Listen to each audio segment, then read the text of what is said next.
What's up, guys?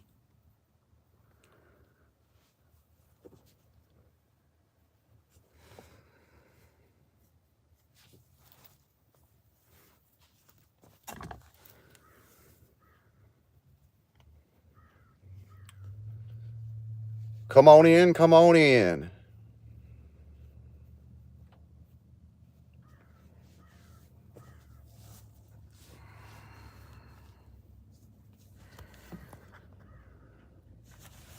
Well, today we're going to get into just a couple subjects today. A real important one that I wanted to touch was that the FBI's claiming that if you pray the rosary that you are an extremist. We'll talk a little bit about circular reporting. We'll talk a little bit about another balloon. And we'll talk a little bit about James Okeefe and Veritas and Mike Pence.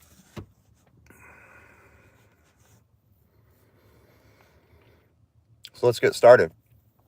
So, as we know, and as I've spoken on dozens of times, we are in the midst of a communist revolution inside of America. One of the main things that this ideology needs, among other things, is the elimination of God. Of course, so as the state and its dear leader can assume that vacancy. Another common tactic seen in the beginnings of a communist revolution is what is known as the purge, done spectacularly and most notably by Mao over there in China in the 50s. In this next story that broke yesterday, we see both of those tactics being played out, the purge and the elimination of religion. According to declassified internal FBI documents, it shows that the FBI has decided to label those who use the rosary as being an extremist. These documents cite a globalist cabal publication known as The Salon and a May of 2022 article as the justification for this. The article entitled, "White Nationalists Get Religion. On the far right fringe, Catholics and racists forge a movement." Now, this article is complete and utter trash. No substance, no facts, simply just leaps to conclusions based on muddied assumptions and accusations and past reporting from other fake news publications. The article was picked up by the globalist mouthpiece, The Atlantic, along with the Southern Poverty Law Center, and republished off and on until about the end of last year. Thank you for the likes, guys. Now, these articles, this circular reporting, was then cited by the brown shirt FBI as reasoning for this new FBI policy of labeling practicing Christians as domestic extremists. And of course, the next step, as you all know, is domestic terrorist, in which case they can now exert legal force upon you. So it starts off as a extremist, which that's just an insult at this point. And then they turn that into from domestic extremist to domestic terrorist. Now they can use lawfare on you once they change that word. All created solely by them through the use of their control of the media and the culture. This circular reporting is nothing new. We've seen it most of our lives if you've been paying attention. Most recently, the best example of this is the Russian collusion hoax, where Hillary Clinton paid a firm to make up dirt on a presidential candidate. The dirt was leaked to the fake news, and then David Isikoff breaks the story with Yahoo at the time to the public. Many more articles are then written based off of that article, and then the FBI uses this hysteria to present a FISA warrant to the Supreme Court in order to surveil the incoming president. All created and pushed by them and their accomplices in the media and culture. It could also be known as the wrap-up smear, as Nancy Pelosi so elegantly explained to us all in detail a few years back when I think she was highly intoxicated. She probably wasn't supposed to talk about that. Reminds me of my grandpa who used to drink, talk about all kinds of crazy shit. As we can see, this is an attempt to chill your reverence to God or Christianity, slowly making it publicly unacceptable to practice your religion in the public. And this is the first step towards outlawing it completely, which is the end goal, as you guys all know, I'm sure. As stated, communism can't have God in the picture. They can't have a supernatural force in the picture. You can't have strong foundational beliefs because that's what God gives you. One of the things that God gives you. And you don't need them if you have God. So you cannot have God under this new communist authoritarian new world order, folks. So you can see the attack beginning. If you can block other people, including children, from seeing people practice and hearing people talk about this religion, then they're essentially setting the tone for the elimination of it completely in the very near future. And since most will have already been conditioned for this, then there won't be much resistance to it. Now, the second thing that it does is it lays the foundation for their upcoming purge. In fact, it's the beginning of the purge. All communist revolutions engage in a purge very early on when the strong man takes over. This purge is necessary as communism is a faulty ideology. Actually, I use the word fake, a fake ideology, because it's based on manufactured class division or race division or just plain division. Much of the people in the beginning can see through it, and so a purge is needed very early on to eliminate the common sense opposition in order to quickly consolidate their power before the cooler heads can eventually prevail. They kind of get you all in this class system inequality mind state, this hysteria, and the cooler heads are not able to prevail. The cooler heads stay cool and they demand for common sense, and those are the ones that are purged very early on, as I laid out. Now you can see why, so that they can move forward.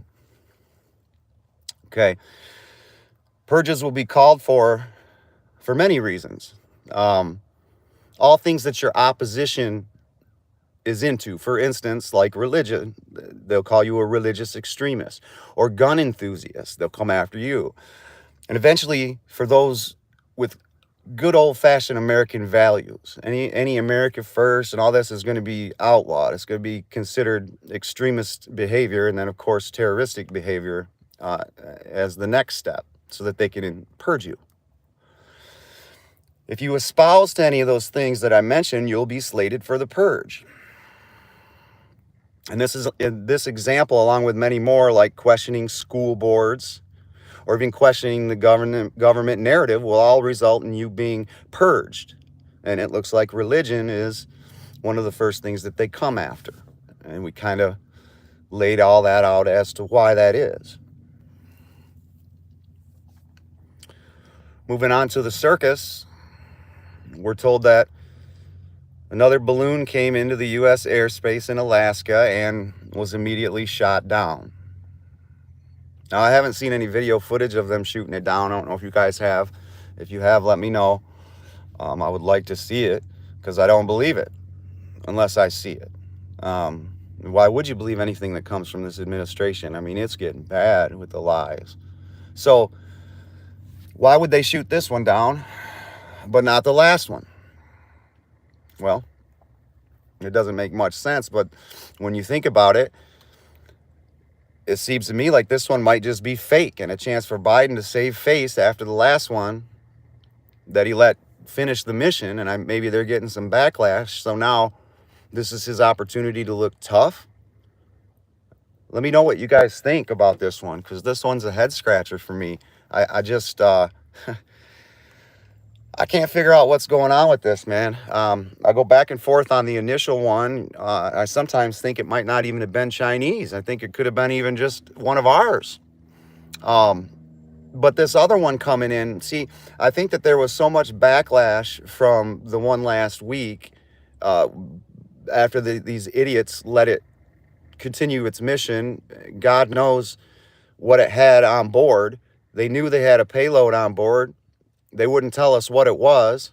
We find out after the fact that there was explosives on it, but they don't tell us if those were explosives like Inspector Gadget, where it blows up when it gets in enemy hands just to destroy the evidence, or if it was explosives offensively, like that they would eventually shoot, or biological that they would let off in the air, or that they did let off in the air when it went across the country. We don't know any of that.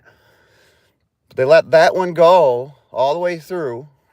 They weren't going to tell us, though, if you remember. It was an investigative journalist in Montana that tipped off the local news in that area that reported it. So then they had to come clean with it all. So they didn't even want to report it. Now another one comes through, and they immediately shoot it down right as it hits our airspace. Very odd. What happened to not wanting to shoot it down because of property damage and potentially hurting some people on the ground? How come that wasn't an issue this time? Something smells. Let's see the footage of it, because I don't even believe that it happened. Seems to me that maybe they looked at some internal polling after this fiasco last week with the other balloon, and maybe they said, well, we're going to have to save some face here and do something. And so, I don't know, they'll get a couple million sheep to go, hey, man, look at Biden, boy. I love that guy. Where's them sunglasses? Boy, them sunglasses make him tough. And when he calls people Jack, he really looks tough when he does that, man. I like that guy. Well, let me know you guys' thoughts on it. Something don't smell right. Moving over to Project Veritas. They put James Okeefe on a 2-week suspension. Now, I spoke a little bit about this on the last live stream a little bit, but just to reiterate, this is a grand example of how the cabal works, how they infiltrate everything, including the board of directors. In fact, the board of directors is a huge way that they do it. I've talked about it in the basis for our confusion quite a bit. They'll infiltrate the board, simple as that. Then you can take control of the company. I mean, it's just as simple as that. Twitter, I mean, kind of happened with Twitter, with the Saudis and some others kind of taking control of it.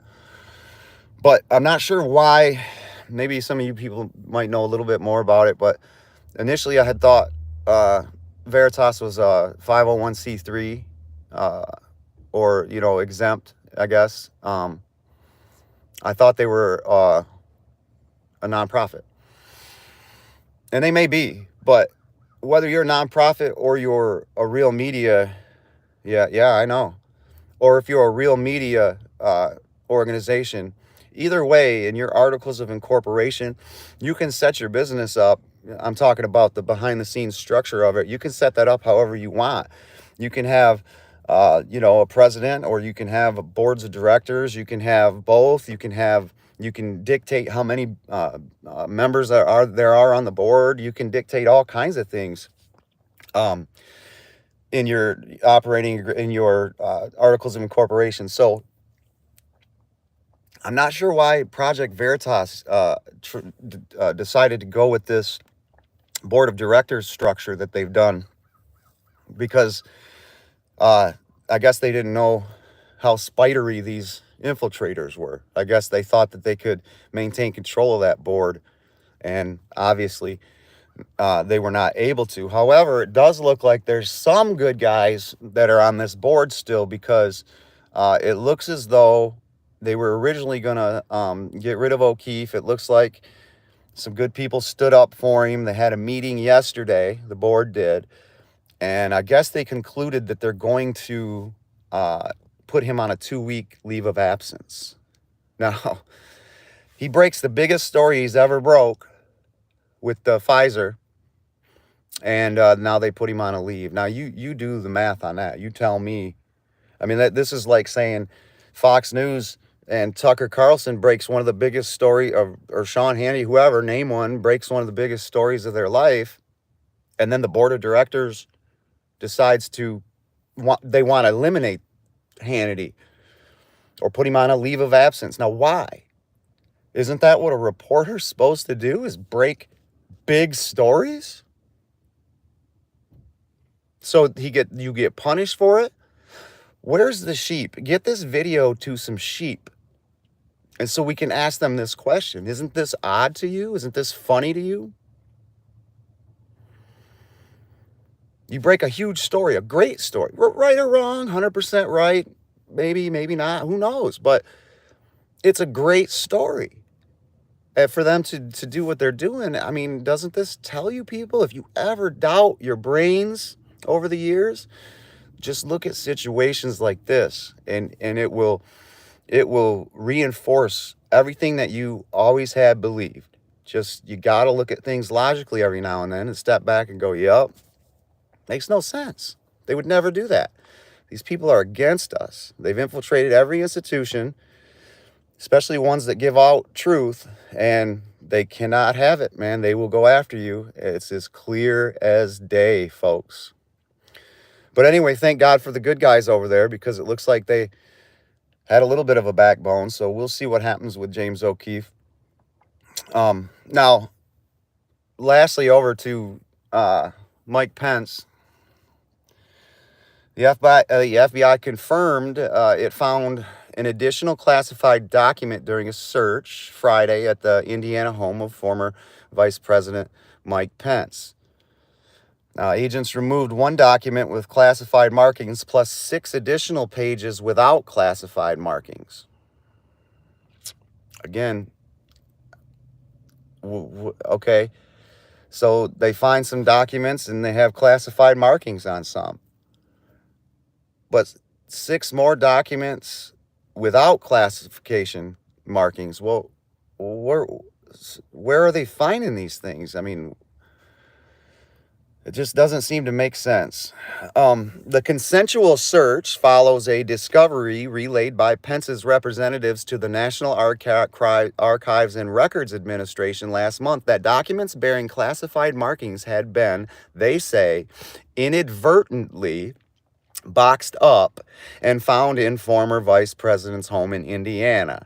Now, this is Pence's representatives to the National Archives and Records Administration. They're saying that documents bearing classified markings had been inadvertently boxed up and found in the former vice president's home in Indiana. Inadvertently. Accidentally.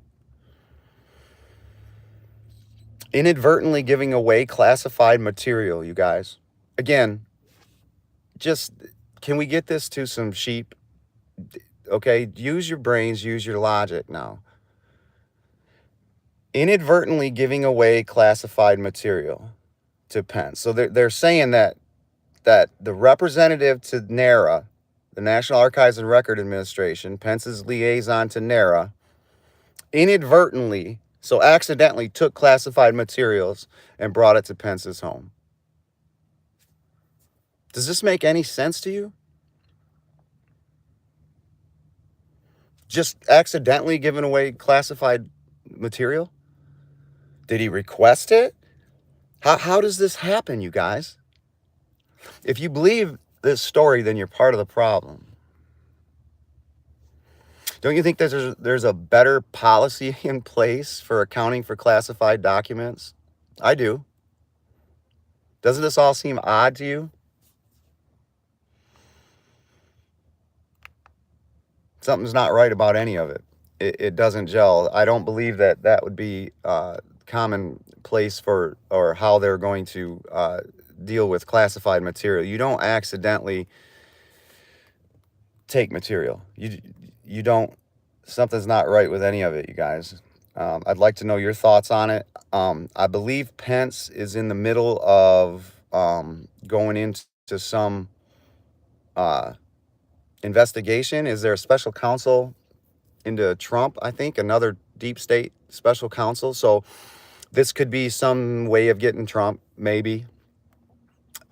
As far as I can tell, I'm not 100% sure what's going on. None of it seems to make sense. In fact, lately, nothing seems to make sense. It's almost like things are getting weirder and weirder as we go. And I can't, everywhere we look. And it's a very odd situation. Very odd situation. Any more breaking news? I wanted to touch slightly on, I spoke about it the other day, about Turkey was mad at the United States, apparently over meddling with the other representatives to Turkey and their embassies, their different ambassadors to Turkey from the Middle East and from Europe. And the Turkey Interior Minister had said, for the United States to keep its grubby hands off of Turkey. And the article kind of made you think that it had to do with the burning of the Quran that had taken place in some northern European countries. And therefore, the U.S. pressured them to close their embassies in Turkey out of fear for reparation from Turkey's people, because they're pissed off about these European countries burning the Quran, so they might attack their embassy. Apparently, Turkey didn't believe that was necessary or something, but remember, this occurred right after this earthquake. And the Interior Minister, when I read the article, I didn't see him cite any of these Quran burnings. I just saw him tell the United States to keep their grubby hands out of Turkey. And I scoured it. I couldn't find anything. It was the journalist who made the connection that he was saying that based on these Quran burnings. Okay, the journalist said that. I'm not going to trust a damn journalist, especially one of these people. So was this guy talking about this earthquake? Oh, they're gunning for everything good, Dixie, because it's good versus evil.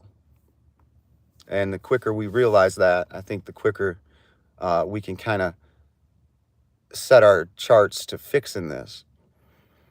But again, I'll tell you, I don't know where I was with religion over the last few decades, but I've got all the confirmation I need over the last couple of years, the things that I've seen. There's no doubt it's good versus evil. There's no doubt there's evil. There's no doubt there's a devil.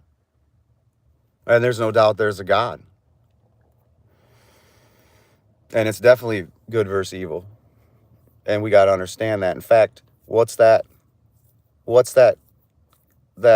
scripture quote? The armor of God. We don't fight with flesh and blood. Yep. I believe that's where we're at. And hopefully this will be the battle of battles to end this all. I had spoke before on it, but I didn't do it justice. I spoke before and I said that if there was ever a time that Jesus was going to come back, now would be the time. And I think other generations have all said it, because life's been hard for most people throughout history. But look at the world today, not just the wars and the human trafficking on a systemic level and the slavery and things like that, but think about pushing abortion down everyone's throats. 80 million babies and souls just snuffed out. Think about the vaccines that they may have killed tens of millions of people because of these things, forcing you to take them, forcing you to give them to your kids. Look at how they're making parents accept the fact that their 7-year-old says they want to be a boy or says they want to be a girl, and you have to accept this. And think about them pushing, in fact, in California, if you want to bring your child over there because your state won't allow gender affirmation surgery, you can go on over to California and get it done. Okay? Think about what they're doing with our children. Now, everything points to depopulation in case you can't really see it. Um, all of this stuff, the broken homes on purpose, the fatherless homes on purpose, the crime-riddled cities on purpose, the murders, the death, the wars, the cartels coming over with the open borders, the drugs coming in to break more homes, to kill more people, the vaccines, vaccinate your children. You're being told by your doctor. You're being told by your priest. You're being told by your news organizations that you're supposed to trust. You're being told by everybody, vaccinate your kid, vaccinate yourself. And it's poison that's going to kill you. Okay? If there's ever a time for the Savior to come back, I think now is the time. I don't know if there's ever been a more despicable time in our existence as human beings. There was some horrible times. There was systemic slavery, if you think back with the pharaohs or even ancient Babylon, and it's enslaving whole populations. They defeat them in a war and basically enslave a whole population. Terrible stuff, killing people, sacrificing people. But listen, you don't think they do sacrifices today? What do you think Kobe Bryant was? What do you think Kurt Cobain was going back that long? Huh? Ask Kanye West. What do you think his mother's death was? What do you think Michael Jordan's dad's death was? These are off the top of my head. So they're still doing sacrifices. Do you think they're doing child sacrifices? Well, Moloch did. They come from Canaan. They're ancient Canaanites, Phoenicians. Okay, these people that are controlling things from behind the scenes. Babylonian, Phoenician. They worship Moloch. Okay? They were probably the originators of this child sacrifice stuff. You don't think they're still doing it? No, they're not throwing kids off cliffs. They're not, necessarily putting them in an altar on public display in front of people and killing them. But they're still doing it. And they're doing it on a 100 times larger scale than they've ever done it. Doing it with these vaccines. They're doing it with these broken homes.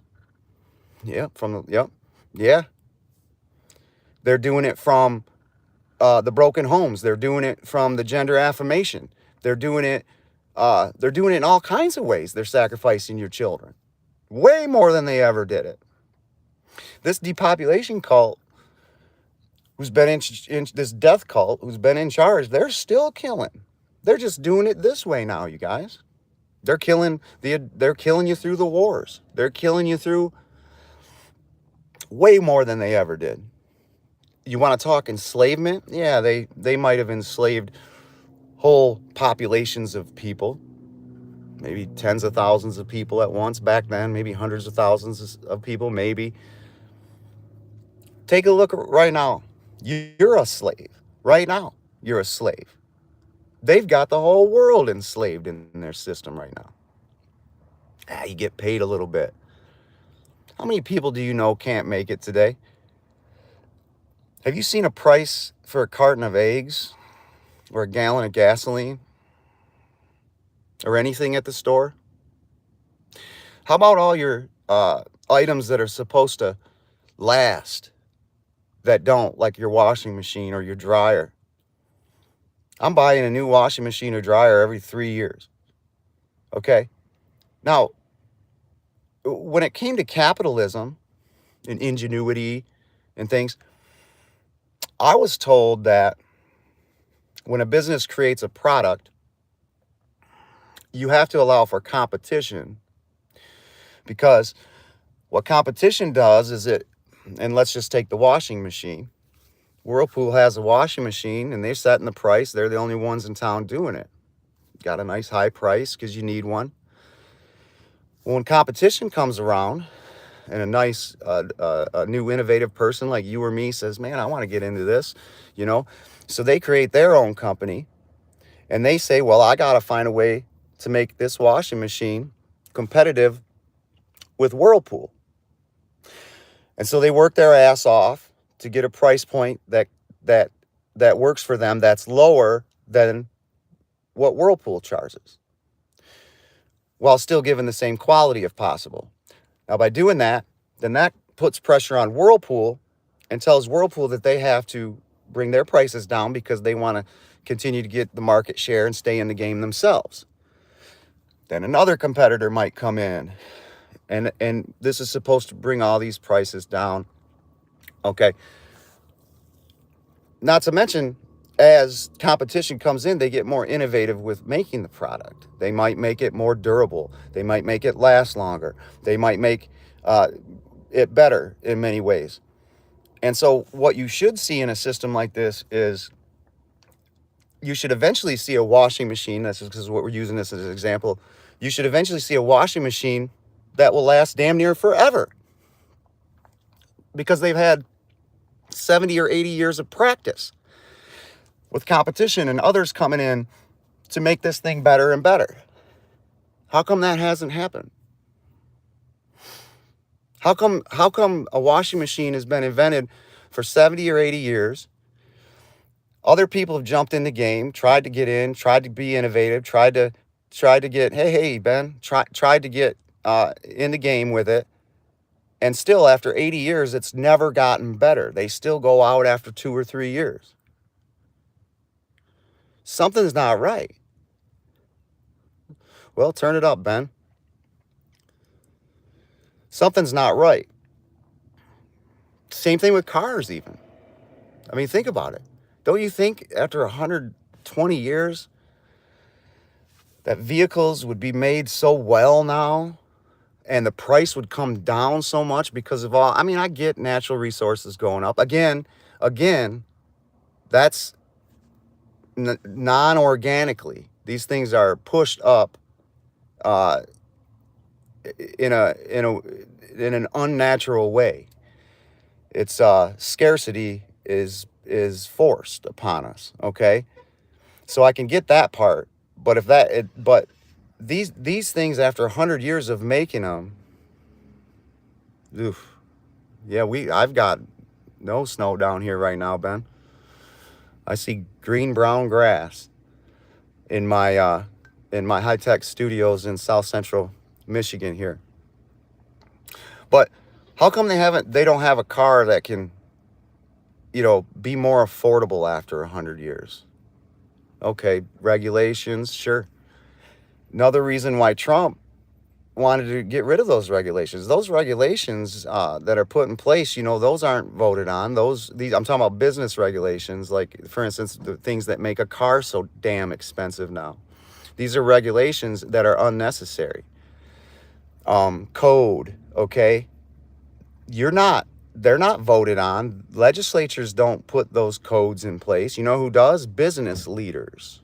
Okay, leaders within these businesses or industries are the ones that present these codes to the industry. Like electrical, they want a new wire nut that you got to use, or a new way that you have to run your wires through the home, or a new grade of wire. Oh, we're about 70 years behind tech, probably. So something new comes out this year. Just assume that they probably knew about it 70 years ago, probably, do you think? And then they got us dealing with these cars and shit.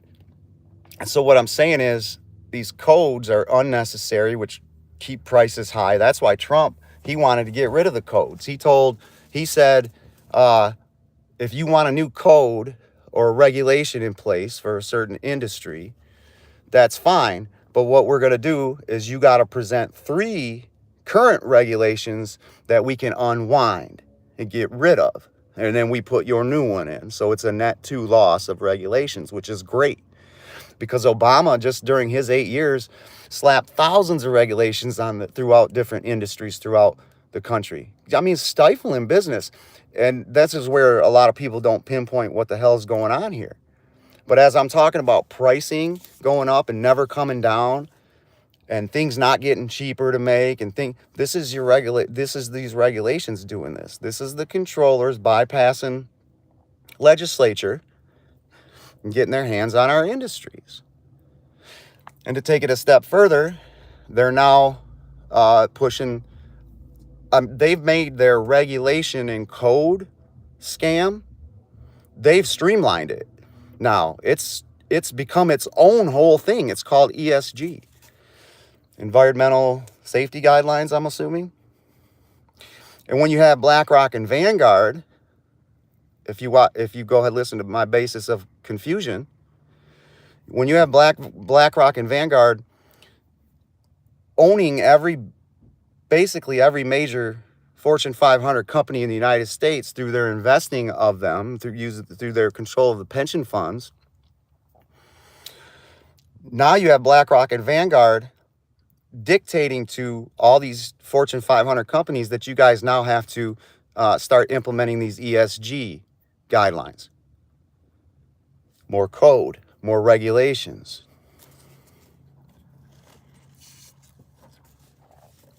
So we can see how it's done through the codes and the regulations, and it's just going to get worse. I don't know what the Masonic finger-tipping is, serpent. But anyway, but I was a Mason. But give me an example of the finger-tipping. I've absolutely never heard Mason finger-tipping. It sounds kind of freaky. So this is why washing machines after 80 years still go bad, still break down after 2 years. This is why vehicles with dozens of car makers now, and you have to get a loan to get a vehicle. You have to get a loan to get a vehicle. Explain what it is, so I can know what the hell you're talking about. And it's the same with everything else.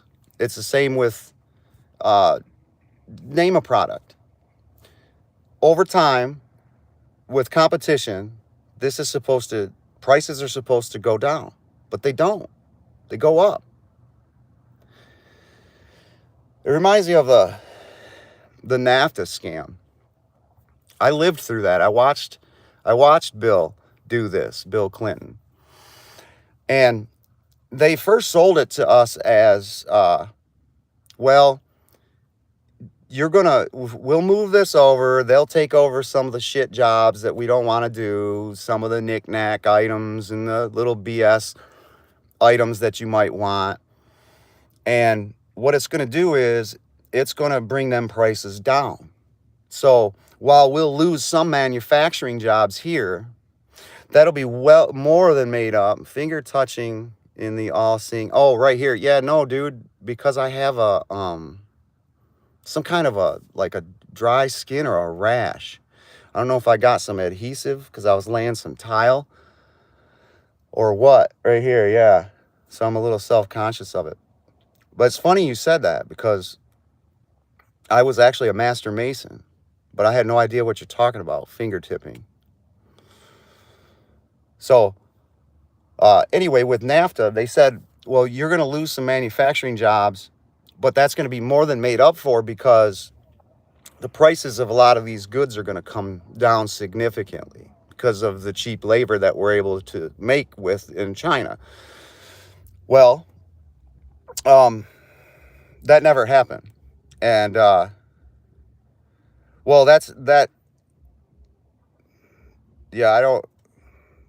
yeah, I do know what I'm doing, dude.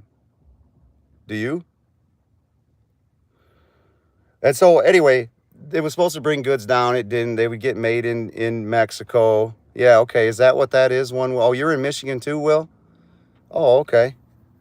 All right. Are you up north too, like Ben, or you down here? And so anyway, the goods never got cheaper. Okay. They just didn't really go up because I was paying attention, because I didn't like it. I paid attention to this. Prices didn't really go up. Then after a while, people started to question us. Hey, what the hell is going on? Then the prices started to go up again. And then they say, what the hell is going on? And the controllers or the people in charge or the morons on CNN, they would say, oh, that's right, Will.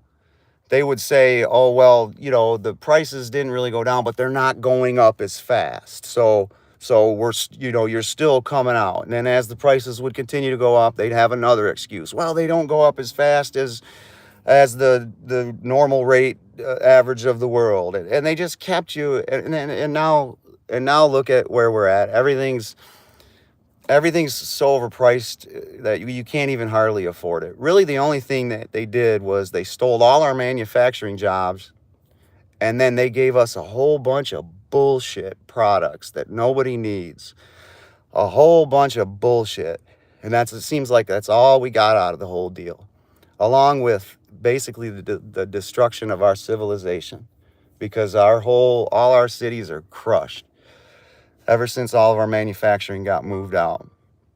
And it's a sick thing to have lived through and watch happen. A very sick thing.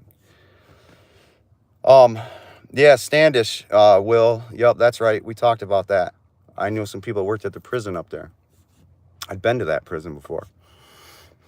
I was on the SWAT team, so we would travel when they have certain riots and things at other prisons. Sometimes they would call us to come around and help out. So, anyway, I guess I'll cut this one a little bit shorter. I appreciate all you guys. In fact, I don't just appreciate you guys coming on here and listening. I'm honored by you guys coming and listening. I think that this one had a few tidbits in it that could hopefully open an eye or two of some of the sheeple, like the circular reporting, and there was some obvious cognitive dissonance that maybe. So if you know of anybody who's just waking up or not really awake, maybe we can get this one to them. I don't know. If not, guys, okay. If not, guys, I'm going to go ahead and see you again tomorrow, probably around the same time or so. And again, I'm honored that you guys would be here to watch this.